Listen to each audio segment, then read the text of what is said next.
I'm so happy to be in Singapore, you know, because I love Singapore. Make some noise if you love Singapore. Not too much noise, this is Singapore.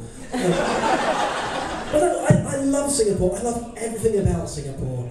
I love the weather, you know. I do, I love that combination of heat and humidity that's made my bathroom so mouldy. If I get sick and need antibiotics, I just lick the shower curtain. It's free and it's good for you. As you can probably tell by looking at me, I live in Chinatown. But I wanted to fit in, right? So I thought what I could do is I could learn Kung Fu. That's sensible, right? But there's so many kinds of Kung Fu. I mean, think about it. There's Crouching Tiger, there's Hidden Dragon, there's Drunken Master, there's Drunken Monkey, there's Chunky Monkey, there's Mint Choc Chip, there's... In the end, I chose to learn Ugly Stepchild. It looks weird, but it cannot be beaten. None of you've probably realised from my accent that I am English. No, that's terrible. I'm not. That's not an accent. I'm English. I'm speaking English. The clue is in the name. We invented the language. Right now, this is the default setting, ladies and gentlemen. Do I have any English people in the room tonight? Oh, we're great. We're brilliant. Do we have any Americans in? You're okay, but you're not as good as us. Now, don't get me wrong, I'm not being arrogant, it's just the British invented the best things in the world. I mean, think about it. No, we did. Think of gunpowder, paper, the printing press, the kite, and then food as well. Think about food. The English invented the baguette, the croissant, the pizza, Hainan chicken. Clue's in the name on that one, guys. It's as English as curry. And we're very generous people too. I mean, no sooner we invented Singapore than we gave it away. To the Japanese, but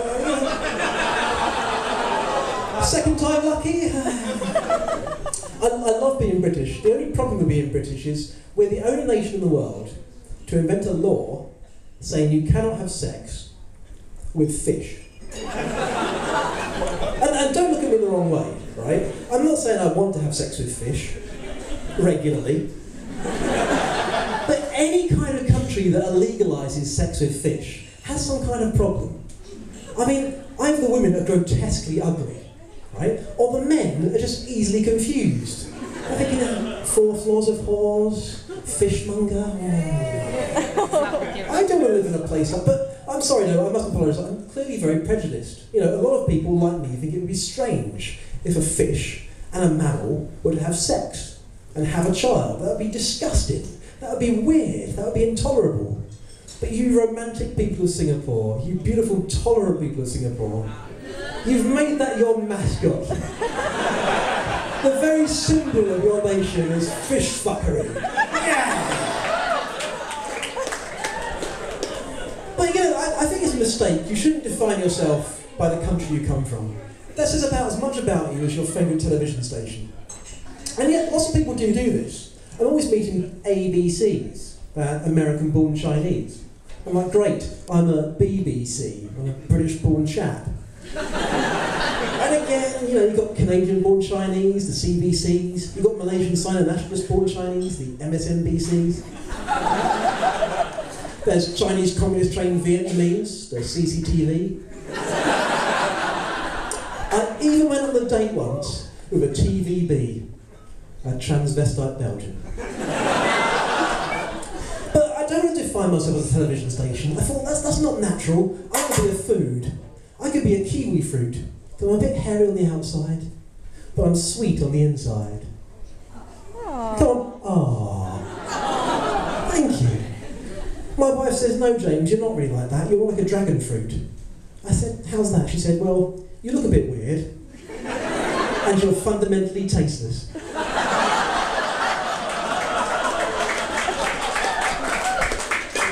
I'm James Foreman, you're all beautiful people. Good